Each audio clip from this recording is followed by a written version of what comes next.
Hello दोस्तों, welcome to my channel. आज के इस वीडियो में हम पास्ट इंडेफिनिट टेंस के बारे में पढ़ेंगे। तो चलिए वीडियो को शुरू करते हैं।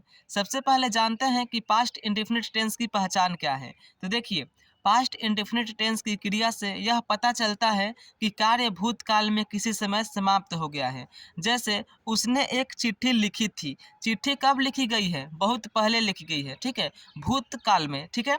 जैसे अगर मैं कहूँ कि उसने एक पक्षी मारा था, तो पक्षी को कब मारा है? बहुत पहले मारा है, यानी कि पास्ट में उसने पक्षी को मारा है, ठीक है। जैसे यदि मैं कहूँ कि मैं कल स्कूल गया था, ठीक है, तो स्कूल कब गया हो?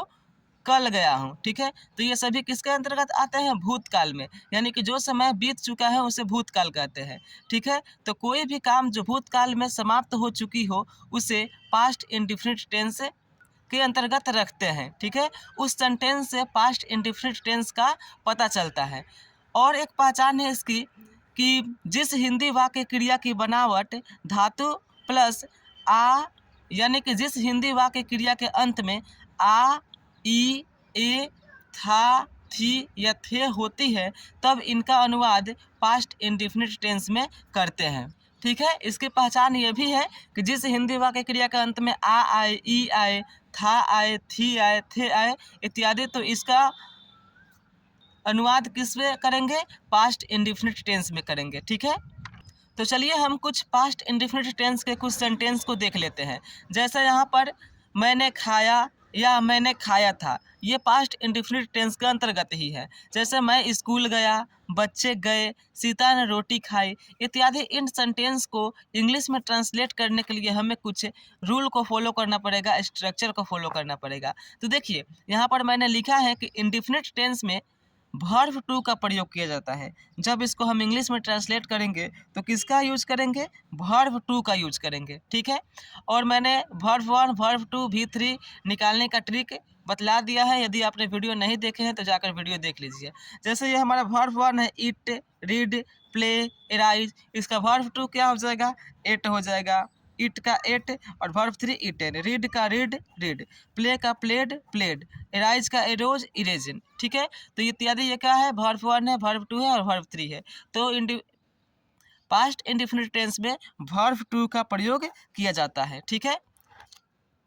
चलिए अब हम इसका स्ट्रक्चर देख लेते हैं कि किस स्ट्रक्चर के अकॉर्डिंग इसे हम इंग्लिश में ट्रांसलेट करेंगे। तो देखिए, सबसे पहले लिखेंगे सब्जेक्ट को। किसको लिखेंगे? सब्जेक्ट को, ठीक है। और उसके बाद वर्ब टू का यूज करेंगे और प्लस में ऑब्जेक्ट को लिख देंगे। ये क्या है? इसका स्ट्रक्चर है। इसी स्ट्रक्चर के अकॉर्डिंग ये सभी सेंटेंस को इंग्लिश में ट्रांसलेट किया जाएगा। अब चलिए हम इसे इंग्लिश में ट्रांसलेट करते हैं। जैसे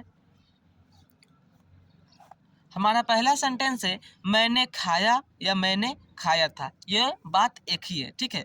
तो मैंने खाया, तो सबसे पहले सब्जेक्ट क्या है इसमें? मैंने। तो मैंने के लिए लिख दिया आई। और खाना का मीनिंग क्या होता है? इट। और इसका वर्ब टू क्या होता है?